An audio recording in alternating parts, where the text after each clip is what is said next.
देखिए, अभी तक के ट्रेंड के हिसाब से जो आप कह रहे हैं, लग रहा है कि बीजेपी बढ़त बनाए हुए है।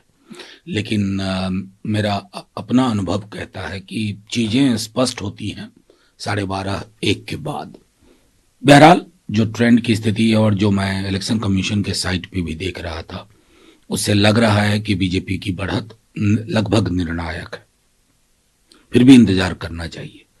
अब चुनाव के नतीजे हैं। एग्जिट पोल को क्रेडिट देना ना देना वो अलग मसला है, क्योंकि एग्जिट पोल कभी सही होते हैं, कभी गलत होते हैं। महाराष्ट्र और ये सब, हरियाणा उदाहरण है। बहरहाल, अगर बीजेपी को 27 साल बाद मैंडेट मिला है, तो इस मैंडेट के साथ एक जिम्मेवारी भी होगी, और उसका निर्वहन कैसे बेहतर हो। चुनाव में जिस तरह की जुबान बोली गई, जिस तरह की बातें की गई, उसको अब दरकिनार करने का वक्त है।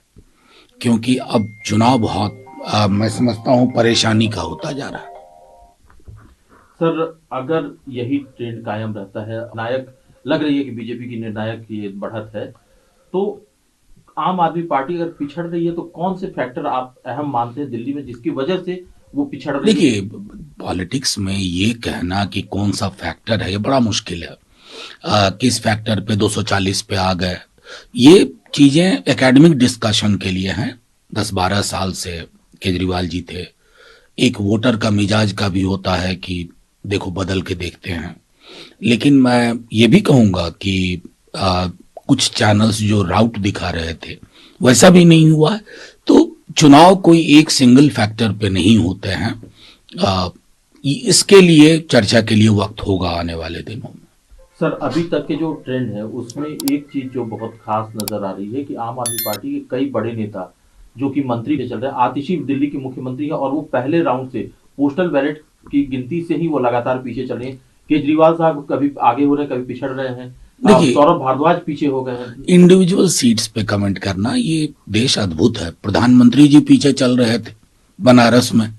मुझको याद है, सुबह जब 9:30-10 बजे तक मोदी जी पीछे थे। तो ये चुनाव है, जनतंत्र की यही खूबसूरती है कि कब आपको अर्श पे रखें, कब आपको फर्श पे लाएं, और ये सब पे लागू होता है, किसी भी पॉलिटिकल पार्टी के लिए। लेकिन सर, कल से क्या 2 दिन से आरोप तो आम आदमी पार्टी के विधायकों को ऑफर कर दिया? देखिए, भारतीय जनता पार्टी इस पर्टिकुलर केस में क्या कह रही है, मैं नहीं उस पर टिप्पणी करूंगा। लेकिन दामन पे दाग तो बहुत है ना, बेदाग नहीं है ना दामन बीजेपी का। चुनी हुई सरकार आपकी सरकार हो जाती है, जहां एक एमएलए होता है वहां भी आप सरकार बना लेते हो। तो दामन पे दाग तो बहुत है। सर, एक चुनाव की और चर्चा करनी जरूरी है और वो है उत्तर प्रदेश का मिल्कीपुर, जहां पर फैजाबाद लोकसभा सीट है जो कि अयोध्या क्षेत्र में आता है। फैजाबाद लोकसभा सीट भारतीय जनता पार्टी 6 महीने पहले हार गई थी, लेकिन मिल्कीपुर में निर्णायक बढ़त हो चुकी है। 25,000 से ज्यादा की बढ़त है। देखिए, महाराष्ट्र में तो बीजेपी हारी थी लोकसभा चुनाव में। फिर वो कई सवाल जो उठ रहे हैं, उसके बाद विधानसभा में बीजेपी और जो इनका महायुति है वो सरकार बना ली।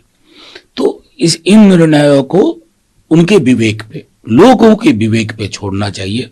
और मिल्कीपुर को लेकर के बहुत गंभीर शिकायतें भी थी इलेक्शन कमीशन के समक्ष, तो उन सब का आकलन वक्त करेगा। लेकिन सर, ये सीट दोनों पार्टियों के लिए, समाजवादी पार्टी और भारतीय जनता पार्टी के लिए, नाक की लड़ाई थी। एक राउंड आप जीत गए, पिछला राउंड आप हारे थे, अभी कई राउंड बाकी है।